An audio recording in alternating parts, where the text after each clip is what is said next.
Está entrando no ar. Debate 93.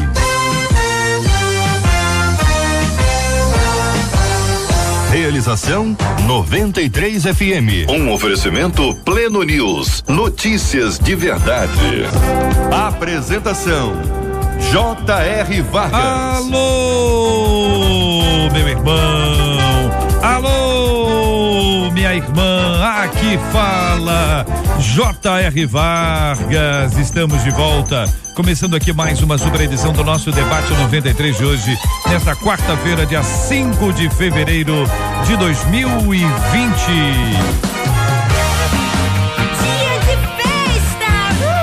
Marcela Bastos, muito bom dia, Marcela. Bom dia, JR, bom dia aos nossos ouvintes, aos nossos debatedores, com tchauzinho pra você que tá acompanhando a gente aí no Facebook.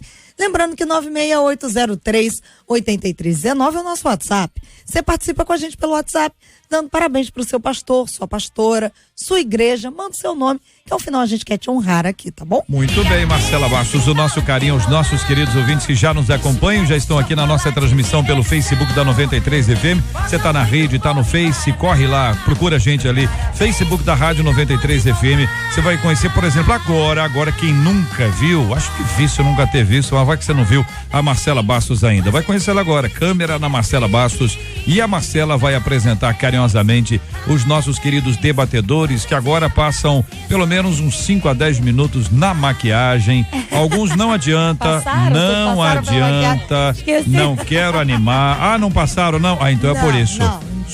Só a pastora, os pastores eu vou te dizer, pelo amor de Deus, tem que ter muito esforço. A câmera tem algum, não tem filtro na câmera? Não, mas eles estão bem arrumadinhos hoje, hein? Você tá avisando eles antes, né, Marcela? Você tá avisando, né, antes, né? Eles estão bem arrumadinhos. Olha, o pastor tá com a camisa, aquela camisa ali fala outra língua. Essa não fala. Tá falando que sua camisa fala português, não. Aquela ali, tem ali, ó. Tem um negócio na manga assim diferente. Esse aqui era aqui, ó. Na lapela que fala, sei lá. Não sei o nome disso, não. Estão caprichando, então. Eles estão caprichando. Conta aí, Marcela, apresente pra gente, por gentileza. Pastor Carlos hoje com a gente, ao lado dele, reverendo Edson, pastor Manuel e a nossa menina da mesa, pastora Cíntia, todo mundo preparado. Muito bem, nós já estamos aqui, essa é a 93 FM, falando aqui dos estúdios da 93 FM, no lindo bairro Imperial de São Cristóvão, para todo o Brasil e o mundo. Seja muito bem-vindo à Rádio 93 FM. Este é o Debate 93, com J.R. Vargas, na 93 FM. Tema 01 do programa de hoje, minha gente. Tema 01 do programa de hoje. Na escola, eu não consigo assumir que sou cristã. Eu tenho medo de não ser aceita. Há poucos dias estava ouvindo uma música e o menino me mandou sair de perto porque ele não gostava de música de crente. Aquilo mexeu profundamente comigo e desde então tenho me questionado. Estou pecando ao esconder dos meus amigos que sou evangélica? De alguma forma estou negando a Jesus? De que maneira posso assumir a minha fé e ainda assim ser bem aceita pelos amigos? Eu quero saber a sua opinião, a sua participação no Debate 93 de hoje, começando pelo pastor Manuel de Matos. Pastor, muito bom dia, seja bem-vindo ao Debate 93 de hoje. Bom dia, JR, bom dia aos queridos pastores debatedores aqui, a todos os ouvintes. Bom, primeiro, essa menina é bastante interessante e eu quero começar respondendo a ela com um versículo de Lucas, capítulo 9, verso 26, que diz: porque qualquer que de mim, das minhas palavras, se envergonhar, dele se envergonhará o Filho do Homem, quando vier na sua glória, e na do Pai e dos seus santos anjos. Pode parecer muito radical o que eu vou dizer aqui, mas estamos vivendo num tempo em que muitos religiosos estão abordando a sua fé de forma muito veemente, muito firme, e eu acho que está faltando isso nos cristãos, acho que está faltando isso nas universidades. Gente que se posiciona e que cumpra a palavra quando Jesus disse que por amor a ele nós seremos perseguidos, seremos cuspidos, seremos vaiados. Muitas pessoas que defendem ideologias que nós não concordamos estão brigando, estão colocando a cara para bater.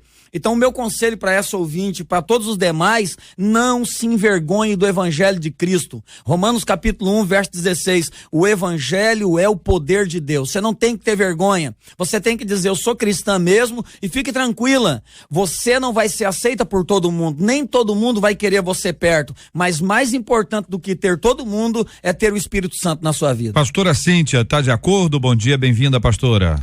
Bom dia, queridos amigos aqui, debatedores, ouvintes. Eu concordo com o pastor. Nós precisamos impactar essa geração mostrando o amor de Cristo. E eu sei que esse é um tema muito bom, porque eu já passei por isso no início, né, da minha juventude, e às vezes na escola eu ficava com vergonha, porque todo mundo era católico, né, a maioria, e eu ficava assim, mas eu não sou, e eu tinha vergonha de falar, mas eu acho que alguém já passou por isso, muitas pessoas já passaram por isso, mas nós não devemos nos envergonhar do Evangelho de Cristo, nós devemos nos envergonhar do pecado. Nós temos que ter vergonha do pecado, porque o evangelho, como o pastor falou, ele é poder de Deus. Então muitas pessoas vão nos julgar, vão nos criticar, vão falar mal de nós, e isso é normal, isso é bíblico, nós seremos perseguidos.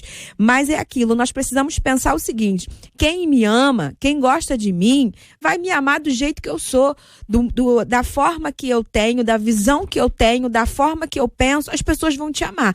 Então se essas pessoas te rejeitam pelo amor que você tem por Jesus, então você tem que refletir e pensar que amizades são essas, porque nós temos que pensar que quem verdadeiramente nos ama a gente do jeito que nós somos. Pastor Carlos Pedro, bom dia, bem-vindo. Bom dia, JR, bom dia aos amados debatedores aqui, bom dia a essa imensa audiência maravilhosa que nós temos. E eu fiquei com vontade de chorar, JR, quando eu li esse e-mail, porque esse é o retrato, ou é uma amostra de uma geração.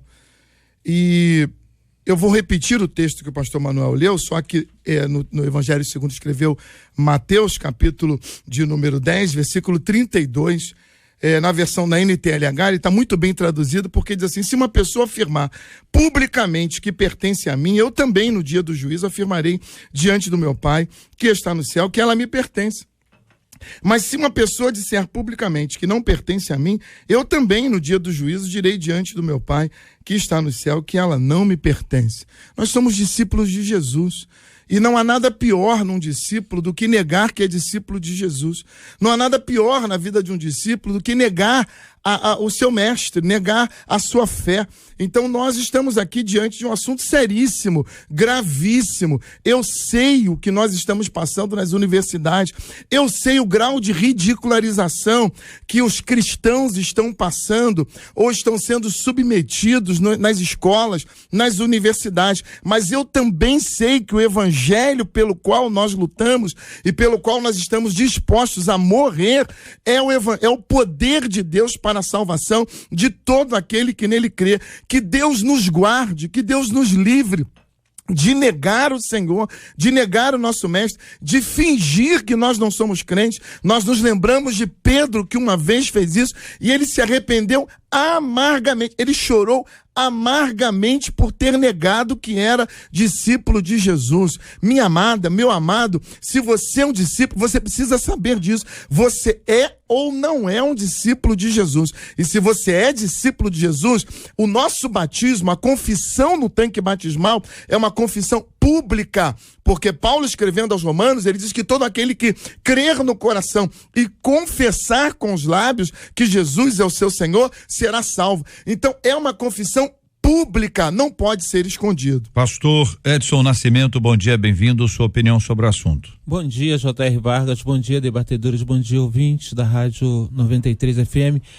J.R., eu fiquei muito triste, né? Assim como o pastor Carlos Pedro teve vontade de chorar, eu fico muito triste disso ainda acontecer no momento que nós estamos vivendo, que talvez seja um momento onde não há tanta perseguição como acontecia. Talvez a perseguição seja mais ideológica, a gente não vê a questão da discriminação nesse sentido, como já foi há alguns tempos atrás. Mas o que eu percebo com relação a essa ouvinte é que ela tem um problema talvez de autoestima, e talvez isso é que é grave. Ela precisa dar a aprovação das pessoas com relação àquilo que ela faz. E ela coloca que ela estava escutando uma música evangélica, né? E aí a pessoa sai para lá que eu não gosto dessa música. Tem tantas pessoas, tantas músicas que eu não gosto, e por conta disso não significa que as pessoas vão me amar pelas músicas que eu gosto. As pessoas às vezes vão me odiar pela música que eu deixo de gostar, ou por aquela que eu gosto. Ela precisa realmente ter a autoestima de uma certa forma elevada, e eu acho interessante, JR, tem um livro pequeno que é interessante para esse momento que ela pode ler, e esse indico, é o Tim Keller, que fala sobre o ego transformado, porque há um problema dessa questão do ego dela, né? E eu vejo isso nela. E quando a gente tem uma pessoa como nosso pai, que a gente se orgulha, a gente por várias vezes fala que esse é o meu pai, essa é a pessoa, a gente vai se orgulhar. Então, o sentimento de Paulo, quando ele fala aos Romanos, texto que já foi citado pelo pastor Manuel, eu me glorio, é como se eu não me envergonho, eu me glorio do Evangelho. Então, ao invés dela ter essa condição de se envergonhar e de realmente ter vergonha de dizer que é crente, ela deveria se gloriar, porque ela é filha do dono do mundo, do Senhor, ela é irmã do Senhor Jesus. Então, pensar dessa forma. Muito bem, queridos debatedores, é muito bom sempre ouvi-los, e a ponderação é importante nessa hora, quando a gente pensa em faixa etária. Há faixas etárias em que você já tem uma consolidação da sua identidade, dos seus gostos, da sua família, as suas crises diminuem. Esse tipo de coisa pode interferir nessa perspectiva em que é apresentada, sobretudo quanto à questão escolar. Ela afirma isso, diz que estava ouvindo uma música. Olha, para eu ouvir uma música que você está ouvindo, ou o fone está muito alto, eu estou muito perto, ou não é no fone. Então eu não posso obrigar as pessoas a ouvir a mesma música que eu, só porque eu estou ouvindo e eu gosto. Depois disso, ela quer ser inserida no grupo, como todo adolescente quer. Todo adolescente quer ser inserido no grupo. Sim. A maneira como a gente trata esse tema aqui, a gente precisa desenvolver uma forma de diálogo com as pessoas para que elas percebam o caminho para serem incluídas nisso. O encorajamento, como é que eu faço? Como é que eu faço? Qual é a maneira que eu posso utilizar para que isso possa ser desenvolvido dentro de mim? Estou falando de mim, um adolescente, que eventualmente não tem isso. Mas existem outros tantos adultos, velho de guerra, velho de igreja, que não assume isso no trabalho. No trabalho ninguém sabe. Ninguém sabe o que é. Então existem crises de identidade que dependem da idade, outras que não dependem de idade, outras dependem de experiência. Um incendiado pelo Evangelho de Cristo, alguém que se alimenta da palavra de Deus, ele vai ter vergonha? Ele não vai ter, mas existe um processo para isso, ou não? JR, eu fico muito, muito, muito preocupado pelo fato de ser, talvez, e certamente é uma adolescente. Isso não pega a pena para os adolescentes. A gente tem muita gente em outras faixas etárias que também tem o mesmo comportamento, mas mesmo sendo adolescente, nós temos hoje uma geração, um mundo onde os adolescentes estão aí defendendo seus posicionamentos de maneira muito enfática, de maneira muito radical às vezes. Então, eu não vejo pelo fato de ser uma adolescente, eu já fui adolescente, o que eu vejo aqui é a falta da convicção, e isso é o que me desespera, é a falta do conhecimento de quem é o Senhor, porque Jesus disse que isso aconteceria. Em Mateus capítulo 5, versículo 11, foi Jesus quem disse: vocês têm que ficar felizes quando as pessoas insultarem vocês, quando perseguirem vocês e disserem todo mal contra vocês, porque vocês são meus discípulos. Então, o que nós precisamos, mesmo nos adolescentes, é formar uma convicção do que é ser discípulo de Jesus. Nós precisamos inculcar na cabeça das nossas crianças e dos nossos adolescentes o que significa ser um discípulo de Jesus, para que haja uma conversão genuína mesmo na adolescência, porque isso é possível. Os adolescentes, eles têm condição de defenderem causas. Sim, a gente está vendo agora muitos adolescentes com papéis preponderantes na história do mundo, fazendo coisas tremendas, e os nossos adolescentes podem ser, sim, discípulos de Jesus e defender essa bandeira com convicção, se forem ensinados para isso. A pergunta que eu fiz é o como. Como isso? É isso que eu estou perguntando a vocês, porque isso aqui, acho que a galera já até sabe disso. O que acontece, gente, é o seguinte: a gente não pode fundamentar toda uma tese em cima de uma experiência, ou de algumas experiências. Tem gente que assume politicamente, agora tem, a maioria é omissa.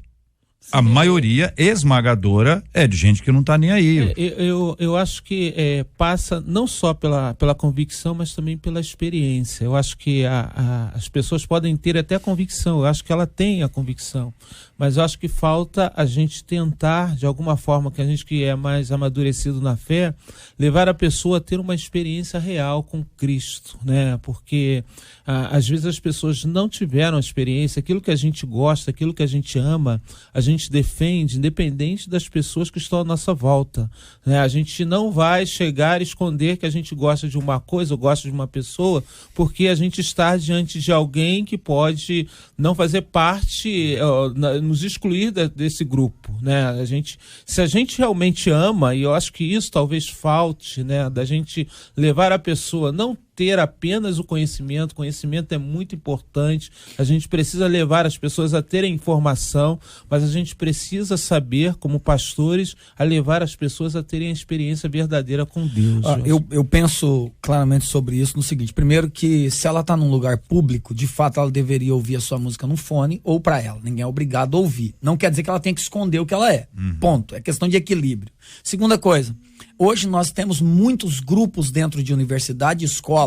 Se esse grupo não te aceitou, essa é a grande prova do amor de Deus por você, talvez lhe dizendo que esse não é o meio para você estar. Procure um grupo onde as pessoas professem a fé que você professa. Procure um grupo onde as pessoas cantem as músicas que você canta. Não há problema quanto a isso. Hoje, nas universidades e escolas, o que mais tem são grupos evangélicos. Procure o grupo. Talvez esse é um sinal de Deus lhe dizendo que esse grupo que você está querendo tanto ser aceito não é o seu lugar. Deus não está se agradando que você esteja no meio dessas pessoas. Então tem gente que é para ser colega. Oi, tudo bem? Bom dia, boa tarde, por educação. E tem gente que é para estar junto e compartilhar momentos.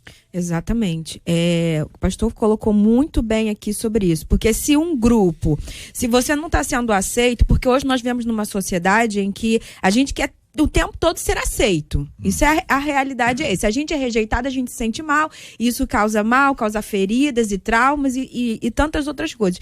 Então, assim, ela tem que pensar: esse grupo não está me aceitando como eu sou, então esse grupo não te pertence, sai fora daí. Mas o que nós precisamos entender é que os jovens, eles passam por isso. Eu iniciei até falando que eu passei por isso, quando na minha adolescência, quando eu tinha 12 anos, eu enfrentei isso. Eu queria comprar uma Bíblia pequenininha de bolso para eu esconder a minha Bíblia quando eu estava caminhando para a igreja, para as pessoas não me verem indo para a igreja, porque eu não queria ser motivo de chacota, né? Porque e ainda assim eu fui muito zoada e chamada de beata e muitas outras coisas. Só que assim, o que aconteceu que me fortaleceu foi o discipulado.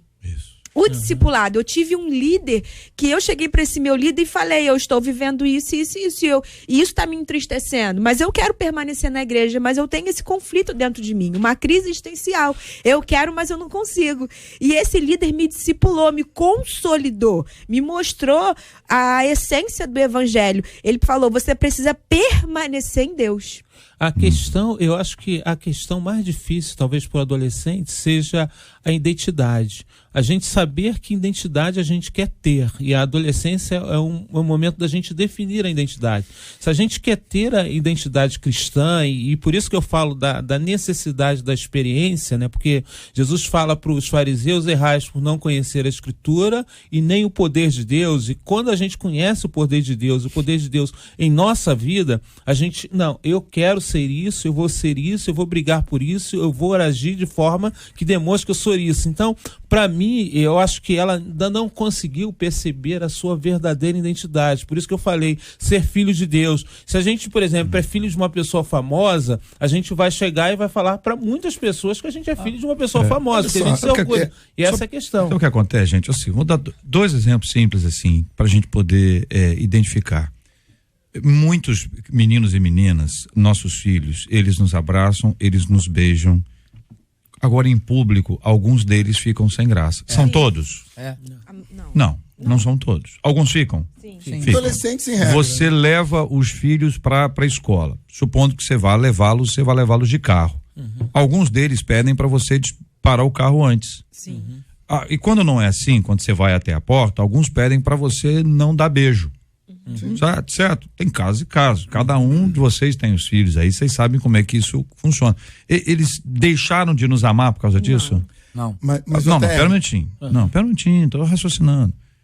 Isso é uma fase que não havia e que não haverá. Então isso é uma questão assim, social. É que a gente confunde às vezes o social com o espiritual. O espiritual transcende o social. Uma pessoa incendiada pelo Espírito Santo, que conhece a palavra, cheio de Deus, ele vai assumir isso. É esse processo que eu estou pedindo a vocês que ajudem os nossos ouvintes, os pais com os filhos e os próprios meninos estão ouvindo a gente agora, a desenvolver isso. Se você se sente envergonhado no trabalho, você trabalha aí e você finge que você não é crente, o pessoal fala alguma coisa, você fica quietinho, finge de morto. Não, aqui eu fico só na intercessão, JR. Aqui eu não falo nada, eu só oro. Se nas oportunidades que surgem você se cala, nós estamos falando de você. Esse é o assunto. Então, como é que a gente pode assumir a nossa fé, declarar a nossa fé? E me parece que se isso não acontecer dentro do quarto, não vai acontecer do lado de fora. Não acontece. Se não acontecer dentro de casa, se não acontecer na igreja, não vai acontecer em lugar nenhum. Então a gente às vezes está esperando que uma pessoa que não tem compromisso com Cristo, que ele manifeste. Jota, eu percebo que essa menina é cristã, porque ela diz que é cristã. Sim. Tá certo? Então ela é cristã, ela já confessou a Jesus, e apesar de não saber a idade dela, eu imagino que ela tem razão para fazer esse tipo de escolha e essa decisão. E ela faz uma pergunta que isso é muito crucial. Eu estou pecando ao esconder dos meus amigos que sou evangélica? Sim, tá pecando. Tá pecando por quê? Porque tá negando Jesus publicamente.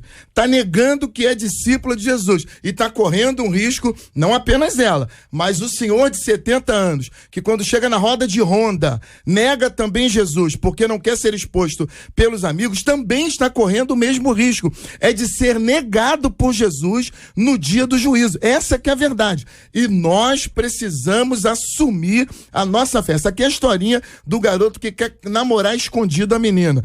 Eu te amo muito, eu gosto muito de você, mas vamos namorar escondido? Ninguém precisa. É a mesma coisa. Então, eu preciso assumir o meu relacionamento com Jesus. Ponto. Como é que eu vou fazer isso?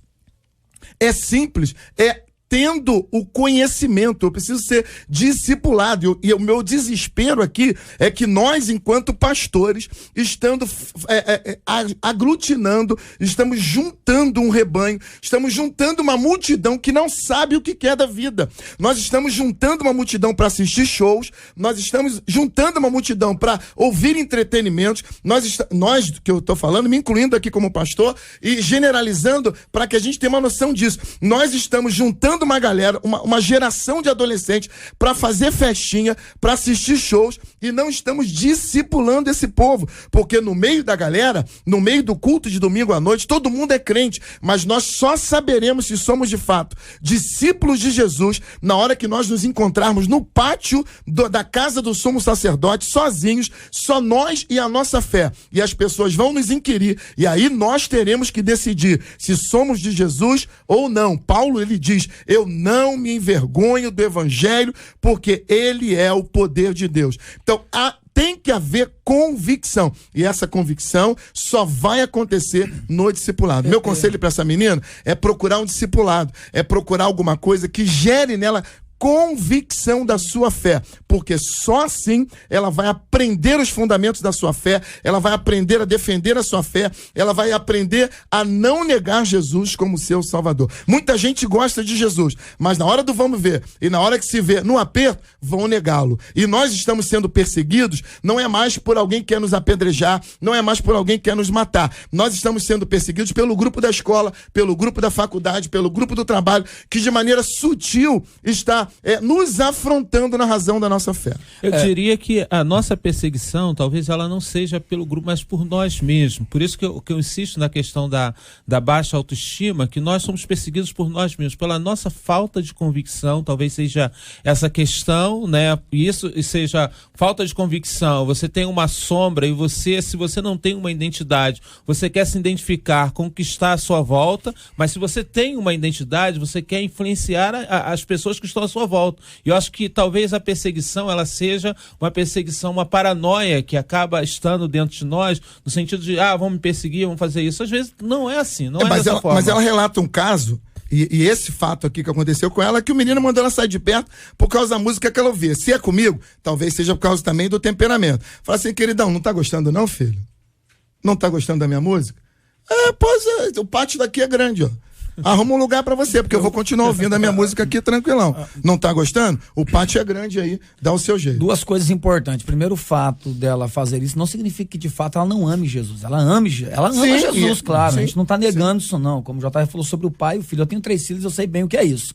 Porém, ela deve se posicionar. Agora, eu tenho um conselho. Leia o livro de Atos. Você que está nessa condição, leia o livro de Atos. Mas não faz só isso, não. Começa a pesquisar um pouco sobre a igreja perseguida lá fora. Você vai ver de fato pessoas que estão sofrendo pelo evangelho, sendo decapitada, apanhando, e elas não negam a Jesus. É confronto de realidade. De vez em quando eu pego uma das minhas filhas, levo num lugar como esse, para elas serem confrontadas. Eu digo para elas, veja o que essas pessoas passam. Olha a realidade de vocês. Eu acho que é importante, quando você lê um pouco sobre isso, pesquisar sobre isso, a próxima vez que você estiver do lado de alguém e for negar Jesus, você vai pensar 2 vezes. Você vai pensar, meu Deus, se aquela pessoa não negou debaixo de um machado na cabeça dela, por que eu vou negar apenas por uma questão musical? E a Bíblia, ela fala, né, ela relata uma passagem, o próprio Jesus vai falar sobre que nós temos que ser luz e sal. E ele vai falar sobre pegar a luz, o candeeiro, e colocar debaixo, né? Então, e quando nós fazemos isso, nós somos luz. Nós nos escondemos e nos colocamos debaixo da mesa. Como é que eu vou ser luz? Como é que eu vou resplandecer a glória? Como que eu vou mostrar o amor de Cristo se eu me escondo? Se eu estou me isolando? Então, assim, realmente, nós precisamos parar e pensar, por que isso está acontecendo comigo? Peça ajuda.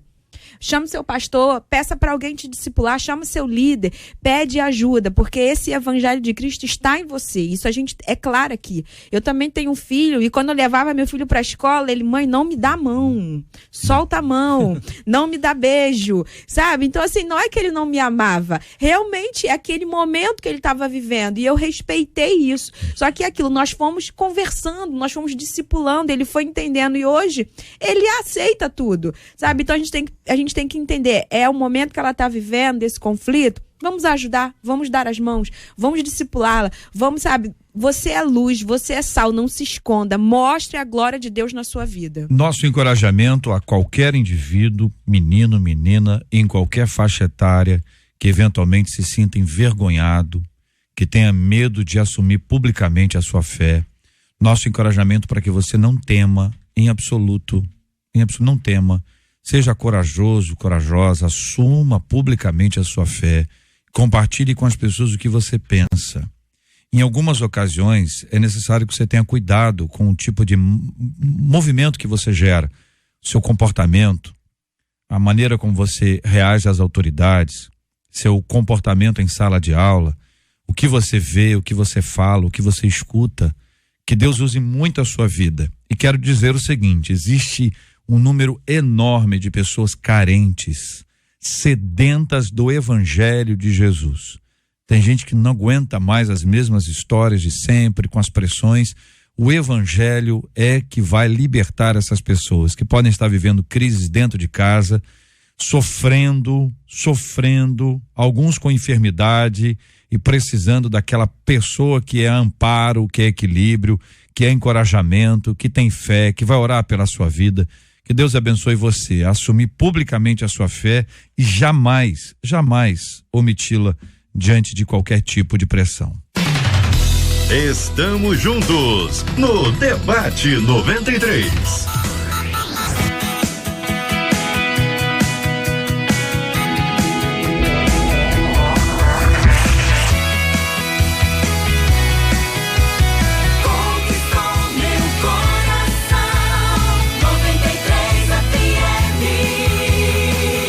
dia para você que está nos acompanhando pelo Facebook da 93 FM. Estamos com a nossa transmissão agora acontecendo, com a nossa câmerazinha nova. Depois vem outras câmeras também, se Deus quiser. E nós vamos aqui, transmitindo, conversando, interagindo com você que nos acompanha aqui pelo Facebook da 93 FM. Você vai conhecer aqui os nossos queridos debatedores, todo mundo arrumadinho, e vai conhecer aqui a Marcela Bastos trazendo um novo tema com a gente. 11h34, horário de Brasília. Olha, um estudo que vai ser conduzido por pesquisadores brasileiros e americanos vai investigar como as situações adversas que aconteceram na infância podem ser transmitidas para gerações futuras, mesmo que os descendentes ainda não tenham vivenciado essas experiências. Já se sabe que situações negativas na infância, como a negligência ou a violência física, tanto a psíquica quanto a sexual, se refletem na saúde mental durante a vida adulta. Mas o chamado trauma intergeracional foi observado pela primeira vez em descendentes de sobreviventes dos campos de concentração. E esse estudo vai analisar o mecanismo dessa transmissão e também vai identificar formas possíveis aí de prevenir problemas de saúde mental nos filhos de mulheres com esse histórico. E daí a gente pergunta, você conhece pessoas que sofrem os efeitos dos traumas que os seus pais viveram?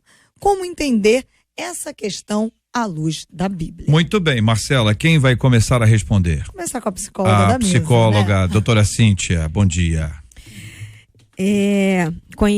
Pergunta, né? Você conhece pessoas? Conheço muita gente, muitas pessoas, adolescentes que estão sofrendo por causa de traumas dos pais, porque o que acontece? Os pais não trataram esse trauma, então de alguma forma eles passam isso para os seus filhos, eles acabam passando, e aquilo que aconteceu com eles acabam não deixando que aconteça com os filhos, protegem demais, aí acaba causando outros traumas nessas crianças, nesses adolescentes. Então o trauma, né, eles são feridas emocionais que precisam ser tratadas, e tem tratamento. Então eles precisam pensar, nós chamamos até de transtorno de estresse pós-traumático, né? Passou por um estresse e isso causa um transtorno. E esses pais que passaram por essas situações, eles têm que ter cuidado, porque isso passa. E esse filho passa para o filho e passa para o outro, isso vai se passando de geração em geração. Então nós temos que ter muito cuidado com aquilo que eu vivi, eu não posso transmitir isso para o meu filho, porque ele não tem nada a ver com isso, ele não tem culpa. Mas isso acaba acontecendo muito. Então nós precisamos nos tratar, porque tem tratamento, tem cura e tem solução. Quando você olha para a Bíblia, você vai descobrir isso na própria Bíblia. O próprio Abraão transfere isso para Isaac. Você vai ver Isaac cometendo o mesmo erro que Abraão cometeu no passado. Você vai ver Jacó depois, uma série de personagens bíblicos, como Davi, os traumas que Davi viveu, que passaram aos seus filhos e outras coisas. Eu acho que é muito mais comum do que nós imaginamos, até no meio do povo cristão evangélico, essa questão traumática. E quando eu digo traumática, eu não estou dizendo apenas por incrível que pareça, no sentido pejorativo, aparentemente olhando. Por exemplo, existem pais dos anos 80, anos 90, anos 70 lá atrás, que causaram traumas nos seus filhos evangélicos, cristãos, que até hoje tem gente desviado. Sim. O que é coisas bobas, como por exemplo, não pode ver TV, não pode jogar futebol, não pode isso, não pode ir ao cinema, são traumas. Eu conheço pessoas, vocês também, que hoje estão começando a voltar para a igreja porque sofreram traumas do passado, de um pastor que expuseram publicamente pessoas no altar por um pecado, por ter cortado o cabelo, por ter feito a unha, pessoas que sofreram traumas. Então é muito mais sério do que a gente imagina, pessoal. Essa questão traumática vai muito além do que nós pensamos, começa dentro de casa, no altar, ou seja, enfim, é muito importante buscar a cura acima de tudo na Bíblia Sagrada, a palavra do Senhor. João 8,32, conhecereis a verdade e a verdade vos libertará. Uma vez que nós conhecemos a verdade, e o 36 diz, se pois o Filho vos libertar, verdadeiramente sereis livres. Nós precisamos ser livres em Cristo Jesus. Obviamente que não estou dizendo que você não precisa de um psicólogo, você precisa de um psicólogo sim, mas cura total, real, é a palavra de Deus. Nós temos visto isso no gabinete a todo momento. Nos cursos para noivos, para jovens, a gente vê isso a todo momento. Nós não acreditamos que as nossas experiências, todas elas, são gravadas no nosso interior, na nossa alma. E experiências boas ou ruins, todas elas são gravadas. E quando essas experiências ruins não são tratadas, nós imaginamos que o tempo resolve isso, que o tempo cura. E aí nós identificamos hoje um termo que a gente não gosta muito de falar, que é a coisa da maldição hereditária, né? Da maldição de gerações. As pessoas não gostam de falar sobre isso, mas a verdade é que, querendo ou não, se nós não tratarmos determinados traumas, determinadas experiências, nós vamos reproduzir isso conscientes ou inconscientemente. Isso será transmitido para a próxima geração. E aí nós muitas vezes estamos reproduzindo nos nossos filhos coisas que nós odiamos, coisas que nós rejeitamos, que nós temos pavor só de lembrar, mas inconscientemente nós acabamos, por não termos tratado isso, acabamos reproduzindo isso. E o que nós vemos no tratar com as pessoas é que os comportamentos, eles se repetem. Pastor, eu odeio o fato do meu pai ter esse comportamento, mas nós vemos essa pessoa involuntariamente, imperceptivelmente, repetindo o mesmo comportamento que ele odeia. Por quê? Porque não foi tratado lá no pai e ele também não tratou isso ainda. Isso é uma coisa seríssima que tem que ser levado com muita clareza para que a gente trate essas questões, para que a gente resolva esses problemas, para que nós sejamos curados no espírito e na alma, que a nossa alma seja saudável, para que a gente não transmita isso para as próximas gerações. O que eu gosto nessa pesquisa é que isso vem ratificar os princípios bíblicos, né? Se a gente olhar desde a questão adâmica, né, a gente vai ver que Adão vai passando essas questões negativas para o seu filho, para as gerações, e chegou até nós. Então a gente não consegue ter um homem perfeito a não ser o próprio Senhor Jesus. Então a gente vai percebendo aí que as pesquisas, elas vão demonstrando que a Bíblia tem razão quando ela afirma que nós trazemos pecado na questão da nossa descendência e de que essas questões são os traumas e que o nosso agir ruim e errado, ele está ligado à questão lá de Adão. Então a gente começa a perceber isso. E aí, fazendo coro com o pastor Manuel aqui, nós percebemos da necessidade de conhecermos a verdade que é Jesus, a verdade que vai libertar. A verdade que é Jesus é a verdade a respeito de nós mesmos, das nossas questões, daquilo que precisa ser tratado, das coisas que Deus precisa trabalhar na nossa vida, daquilo que nem mesmo nós sabemos que Deus precisa trabalhar em nossa vida. E aí essa é a questão da verdade, porque nós vivemos, a maior parte das ações nossas, elas são alicerçadas nas mentiras que nós acreditamos. Então, à medida em que nós vamos conhecendo a verdade, nós vamos nos libertando e nós vamos agindo considerando a verdade. Por isso a necessidade de nós termos essa relação com o Senhor Jesus. Olha, a pesquisa diz que existem pessoas que estão no ventre ou ainda não estão no ventre e que, de alguma forma, os traumas sofridos pelos seus pais, eles são transmitidos para os seus filhos. Os problemas, as dificuldades, o ambiente. Imagine bem quem está vendo. Se quem não está ali já sofre, imagine os que estão ali. Veja como você anda dentro de casa e o que você faz, porque isso não apenas repercute na sua vida, como também na vida de muita gente que você nem conhece ainda. Este é o Debate 93, com J.R. Vargas, na 93 FM. A Justiça do Mato Grosso do Sul condenou uma igreja a devolver R$20 mil a um homem que se sentiu convencido a vender o carro e doar o valor. O fiel afirmou que se sentiu fortemente influenciado pelo pastor a vender o seu único carro no valor de R$18 mil, além de sua esposa entregar o valor da aposentadoria. Os desembargadores da 4ª Câmara Civil do Tribunal de Justiça lá do Mato Grosso do Sul decidiram aí por unanimidade que a igreja devolvesse o valor com correção monetária e juros ao casal de idosos. Segundo o casal, o pastor havia prometido operar milagres na vida financeira deles. E aí a gente pergunta, o que é que essa situação nos ensina? Quem começa? Quem vai começar, Marcelo? Reverendo, vamos começar com o Reverendo Edson. Opa! É o reverendo Edson, a Marcela que resolve. Ué, vocês tentam obedecer a Marcela, hein? Gente, isso mostra, por exemplo, como a questão cristã está banalizada, né? Como as pessoas estão tão preocupadas com a questão do dinheiro em si, como nós vemos às vezes, isso é uma tristeza, a gente vê isso chegando no tribunal, de ver pastores se aproveitando da fé das pessoas e fazendo promessas que a Bíblia não dá, promessas que a Bíblia não faz.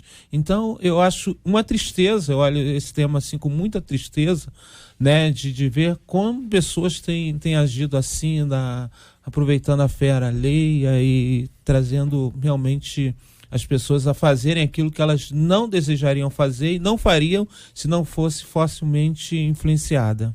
Eu vou pro outro lado agora e eu vou dizer o seguinte, oferta, ela é uma questão emocional sempre. A oferta tem um quê de razão, mas ela é normalmente movida por emoção.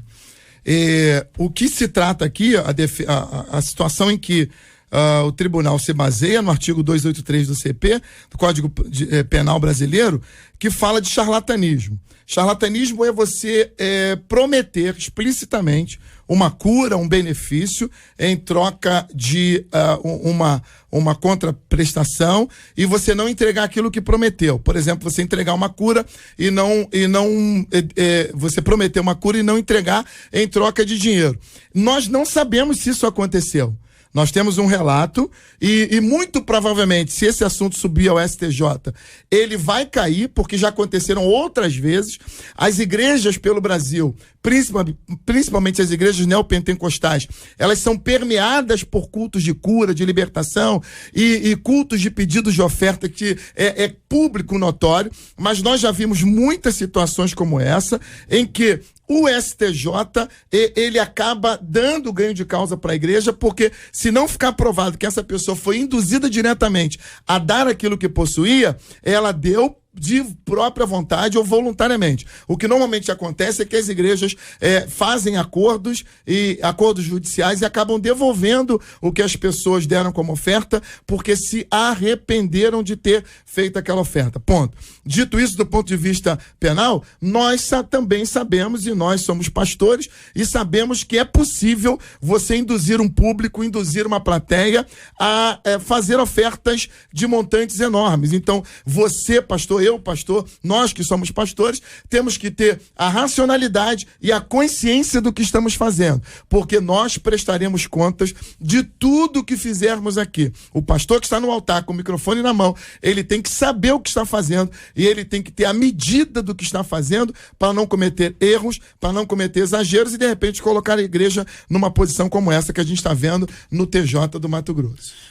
Eu gosto muito de Tiago 1:13, 14 e 15, que diz que o homem, ele é atraído pela sua própria cobiça. Nós vemos dois lados da moeda. Primeiro é o pastor que está oferecendo a cura, não sei se realmente foi dessa forma. Porque infelizmente existe isso sim, porque eu já vi. O pastor promete a cura para a pessoa. Isso eu já vi. Agora, profetizarmos cura, orarmos por cura é natural. Nós declaramos isso o tempo todo no altar. Principalmente os neopentecostais e acho que qualquer pastor declara cura sobre a vida das outras pessoas. Enfim. Agora, o que eu percebo hoje é que existe uma geração que está sedenta pelo ter. Isso é perigoso demais, porque a pessoa acaba dando tudo pelo ter. E desculpe, mas estão fazendo da igreja parecido com outra religião por aí. Onde você vem, o cara manda você oferecer isso, aquilo, outro, em troca de uma cura. E as pessoas se revoltam quando não recebem. Quando, na verdade, elas deveriam se contentar em ter o nome escrito no livro da vida.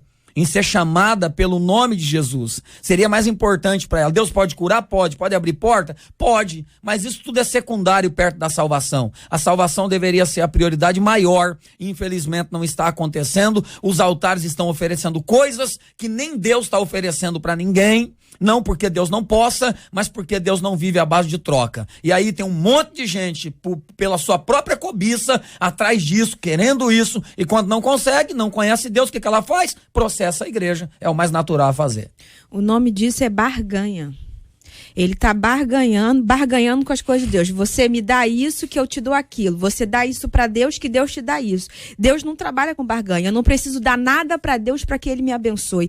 Me mostra uma passagem na Bíblia onde Jesus prometeu algo em troca de outra coisa, de bens materiais. Não vejo Jesus em nenhum momento fazendo isso. Eu vejo Jesus operando muitos milagres pela graça, de graça, pela fé, pelo dom. Então eu vejo isso. Então a igreja hoje, infelizmente, né, algumas pessoas têm feito essa barganha. Você vem para Jesus que Jesus te dá isso. E se Jesus não der, e aí? Como é que faz? Porque a gente precisa entender que Ele é Deus. Ele faz se Ele quiser. Ele dá se Ele quiser.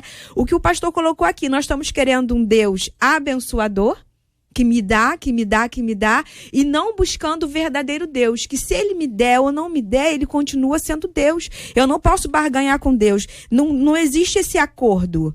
Você me faz isso que eu te faço aquilo. Deus não trabalha isso. Nós vivemos no evangelho de graça, que é dom, é irrevogável. De graça foi dado, de graça nós temos que dar. Agora, concordo do pastor pedir ajuda na igreja? Concordo. Dele pedir ajuda, dele pedir, né, que os membros possam ajudar com alguma coisa, mas dá quem pode, quem quer, quem sente no coração. Aí o que acontece? Acontece isso, aí a igreja fica escandalizada, porque tem processo, tem que devolver, tem que ir para a justiça. Infelizmente, esse não é o verdadeiro evangelho. É a operação de milagres na vida financeira. Eu acho que essa é a questão. Quer dizer, a pessoa queria ser mais próspera, né? A ideia de multiplicar. É como se você estivesse fazendo um investimento. Você está depositando aqui, você deposita 18 mil, que foi o valor do carro, e você vai ter, de repente, 36 mil, o dobro, né? E essa talvez seja a ideia. Para mim é uma questão totalmente fora daquilo que a gente pensa, do princípio do evangelho, né? Eu acho que Deus trabalha na nossa vida de uma forma completamente diferente. A Bíblia em nenhum lugar ela trabalha essa questão de que, olha, se você der 18, você vai receber 36, vai ser essa questão. É claro que naturalmente aquelas pessoas que são crentes, né, e elas são fiéis, naturalmente elas serão abençoadas na vida, mas não há nenhuma promessa assim na questão dessa barganha, como disse a pastora. 2 capítulos da carta do apóstolo Paulo aos Coríntios, na sua segunda carta, capítulos 8 e 9, quero recomendar aos ouvintes que leiam, faz menção das doações, das ofertas. Vou ler, em razão do tema, o comecinho do capítulo 8. Também, irmãos, vos fazemos conhecer a graça de Deus concedida às igrejas da Macedônia. Porque no meio de muita prova de tribulação, manifestaram a abundância de alegria, e a profunda pobreza deles superabundou em grande riqueza de sua generosidade. Porque eles, testemunho eu, na medida de suas posses, e mesmo acima delas, se mostraram voluntários, pedindo-nos com muitos rogos a graça de participarem da assistência aos santos. E não somente fizeram como nós esperávamos, mas também deram-se a si mesmos, primeiro ao Senhor, depois a nós pela vontade de Deus. E o texto continua. Os destaques aqui vão para a perspectiva de que a oferta, participar financeiramente, o investimento na obra de Deus é uma graça. Essa graça que foi concedida às igrejas da Macedônia, que é o versículo 1. No versículo 2, quando eles foram participar, eles fizeram isso com muita alegria. O termo é abundância de alegria. Sim. Mais adiante fala sobre generosidade e diz que a generosidade é uma riqueza. Riqueza da sua generosidade. O 3 é que é o ponto, diz que é sempre na medida das suas posses. Sim. Eles, Macedônia, tá? Na medida de suas posses, e mesmo acima delas, e quando foi acima delas foi voluntário. Então, eu acho que desde que a igreja existe, sempre houve contribuição. Porque a igreja foi mantida pela contribuição daqueles que estavam frequentando e participando dela. O ministério de Cristo foi mantido, e dos nomes que são citados lá, de algumas mulheres que participavam ativamente disso. Nas cartas de Paulo, vê-se um grande número de pessoas, e aí são igrejas que investiam financeiramente na proclamação do evangelho. O que mudou, minha gente? O que mudou foi a maneira de se falar do assunto. Exatamente. Ok. E em algumas ocasiões, imprimindo sobre as pessoas um terror. Você não vai ser abençoado, você vai pro inferno, você perdeu a bênção. Devorador. Sabe, com algumas coisas que assim, que são a grande dificuldade que a gente tem é quando uma pessoa usa uma linguagem que você conhece, termos bíblicos, histórias bíblicas, para dizer o que a Bíblia não diz. Exatamente. Isso é terrível. Entendeu? Porque eu desconheço a Bíblia, então eu só ouço uma palavra, uma expressão, o nome de uma pessoa, e aí começa uma série de coisas que eu acho que foi nisso aí que houve a mudança, porque a Bíblia não mudou. Esse texto aqui, esse texto foi lá, da época do apóstolo Paulo. Né? A gente tem esse texto em mãos. O texto não mudou. A Bíblia é a mesma. E mudou foi quem está conduzindo esse assunto e que transformou o momento de oferta num culto. Um culto à parte. É um culto à parte, não é que não seja culto, entendeu? É um outro culto. A mensagem tem, sei lá, vamos dar um exemplo, 30 minutos, essa mensagem aqui também tem 30 minutos. Eu penso que a oferta é um princípio bíblico que vai muito, muito além do apóstolo Paulo, desde Caim e Abel. Deus não pediu oferta. Quando Abraão, em Gênesis 18, o anjo aparece, Abraão decide levar a oferta. O problema dessa geração, a igreja de hoje, é o seguinte: eles estão acostumados a ir à igreja pedir, quando na verdade se apresentar a Deus é mais sobre dar. Porque Deus já nos deu o que ele deveria dar. Você vai descobrir isso ao longo da história. Gideão, quando encontra Deus em Juízes capítulo 6, o Senhor desce lá no carvalho e senta. A Bíblia diz que Gideão vai em casa, busca uma oferta para o Senhor. Você vai perceber isso o tempo todo. Mas eu vou dizer uma coisa que eu falo sempre lá na minha igreja. Eu digo, irmãos, a oferta não muda a igreja. A oferta muda a sua vida. Deus é dono do ouro e da prata. Então, às vezes, a gente fica muito preocupado em pedir oferta para comprar o ar, para fazer isso, fazer aquilo. E essa não deveria ser a motivação certa. A oferta é para transformar, é ensinar sobre generosidade, é ensinar sobre o amor, sobre amar a casa de Deus, sobre cuidar da casa de Deus, o zelo, mas não por uma obrigação no sentido de que nós precisamos pagar isso. Se vocês não fizerem, a gente vai passar fome. Deus cuida da sua casa. O próprio apóstolo Paulo, ele nos adverte que a oferta ela não é pelo constrangimento e nem pela necessidade, ou seja, nós não temos que ofertar porque existe uma necessidade, porque senão quando não houver necessidade a gente não oferta. O princípio da oferta não é esse. Os princípios que regem a oferta são dois, que nós já falamos aqui: voluntariedade é o primeiro deles e a proporção. Então eu só posso dar uma oferta para Deus. E, logicamente, a gente entrega isso na igreja, mas a gente dá para Deus. E a oferta faz parte do culto ao Senhor. A gente não pode se deixar levar pelas críticas e achar que a igreja não vai fazer oferta nas suas reuniões. Vai continuar fazendo, porque desde o início é assim.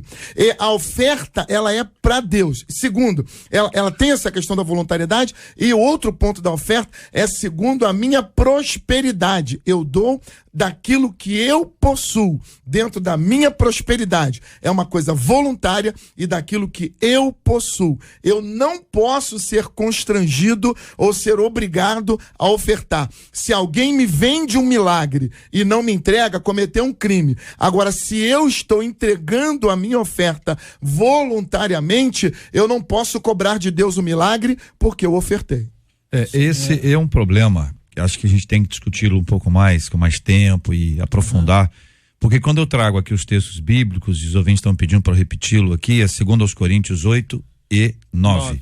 Esses dois textos podem te ajudar a identificar um pouquinho esses princípios que aí estão. Eu ainda acrescento, além do princípio da proporcionalidade, o princípio da regularidade.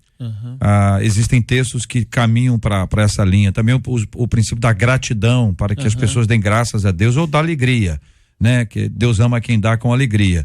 Eu mencionei aqui o evangelho, deixa eu ler aqui o Lucas, gente, 8, 1-3, aconteceu depois disso que andava Jesus de cidade em cidade, aldeia em aldeia, pregando e anunciando o evangelho do reino de Deus, e os 12 iam com ele.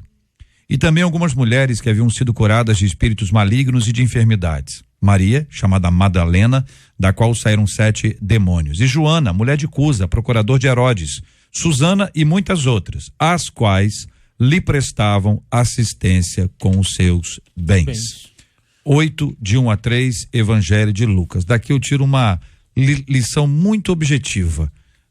Pessoas que são impactadas pelo Evangelho, elas investem para que outras pessoas sejam impactadas pelo evangelho.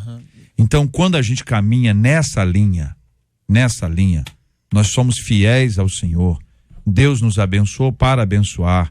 Vamos seguir semeando esse evangelho, vamos investir na obra do Senhor, vamos investir na proclamação da palavra de Deus. Agora, uma coisa é diferente de outra. Vocês 4 e eu, nós somos os 5 pastores, poderão nos entender mal e poderão me entender mal, mas quem administra os recursos que são oferecidos na casa de Deus é a liderança da igreja. Eu discordo, que eu acho que a parede tinha que ser azul. Então, por causa disso, eu não entrego mais o meu dízimo ou a minha oferta.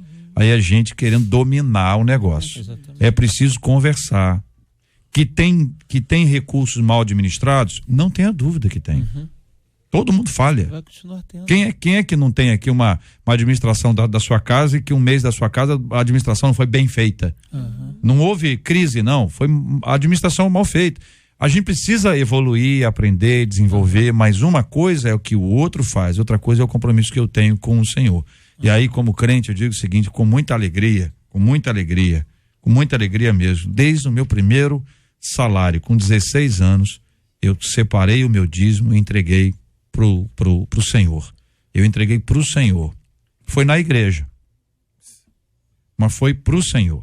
Exato. E lá, com 16 anos, eu aprendi que dízimo é responsabilidade individual, que ninguém precisa botar o meu nome na linha lá da plaquinha, se tiver, que ninguém precisa me mandar uma mensagem ou me ligar para me lembrar, porque é compromisso meu com Deus.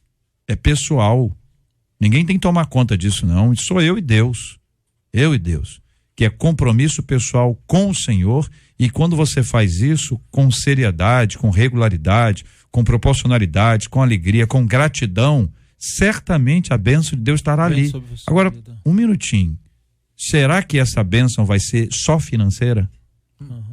A financeira é a menor delas.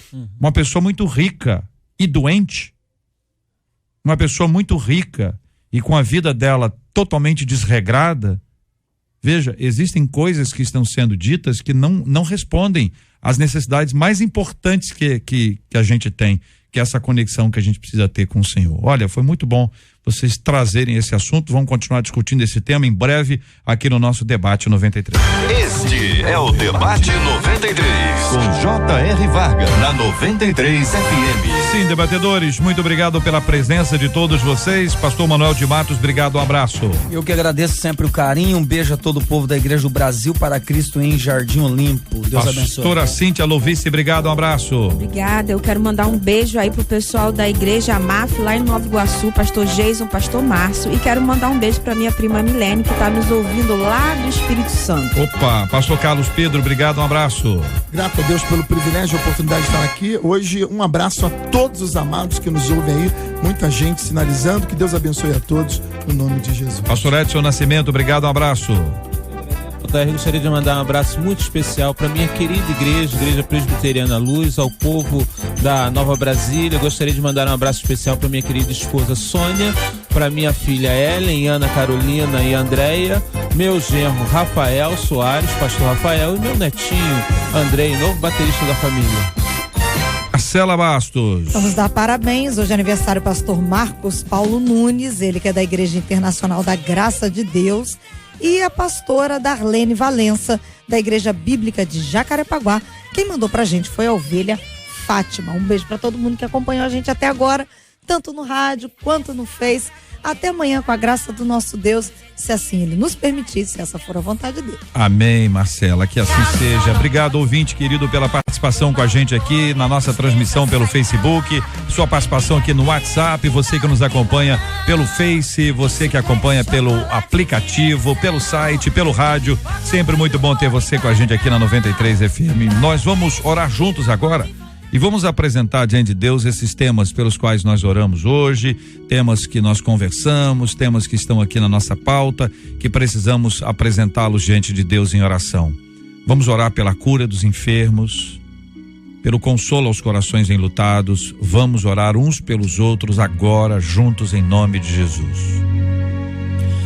Pai querido, eu quero em primeiro lugar te agradecer pela vida do pastor Marcos Paulo, Senhor. Obrigado por mais um ano de vida do teu servo, também da pastora Darlene Valença, que a tua mão esteja sobre eles. E Pai, eu quero te apresentar todos os temas que conversamos esta manhã, mas em especial, Senhor, o primeiro tema. Ó Deus, ajude-nos a nos posicionarmos, Senhor, em meio a essa sociedade que às vezes nos persegue em algum momento, nos questiona em algum momento. Que o teu Espírito, Senhor, fortaleça os adolescentes, os jovens, os senhores e as senhoras. Ó Pai querido, que nós como pastores precisamos, Senhor, ensiná-los, ó Deus, a crescer em fé, todos os dias. Pai, também visite agora os enfermos, toca, Senhor, naqueles que estão nos hospitais, aqueles que estão agora nos presídios também, Senhor. De alguma forma, Deus, que o teu Espírito Santo possa visitá-los agora, trazendo liberdade, não apenas de uma cadeia física, mas da alma, Senhor, que sejam livres nesta manhã.